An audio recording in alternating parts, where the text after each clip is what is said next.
Ik kan me niet voorstellen dat dat niet snel komt, omdat ja, het is gewoon een unieke vlaai. En eigenlijk verbindt de Limburgse vlaai ook mensen, familie. En moet die erkenning volgens mij gewoon snel komen.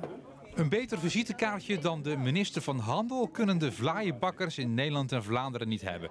Want het is wachten op de erkenning dat de Limburgse vlaai een beschermd streekproduct gaat worden. Wat mij betreft, en ik zal volgende keer als ik naar Brussel ga, een stuk Limburgse vlaai meenemen. Om ze nog eens even wat extra kracht bij te zetten, die aanvraag. En dus wordt hier vandaag hard gewerkt om Limburgse vlaaien naar Den Haag en Brussel te brengen. Op de vraag wie nu de echte zoete kou is in politiek Den Haag, hoeft de minister niet lang na te denken. Ik weet in ieder geval dat staatssecretaris Van der Burg altijd alle snoepjes, alle chocola die in de buurt staat opeet. Dus die is wordt hier misschien wel heel blij van.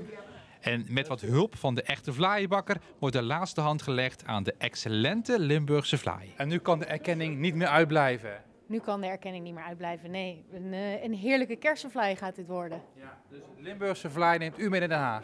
Ik neem hem mee naar Den Haag en naar Brussel.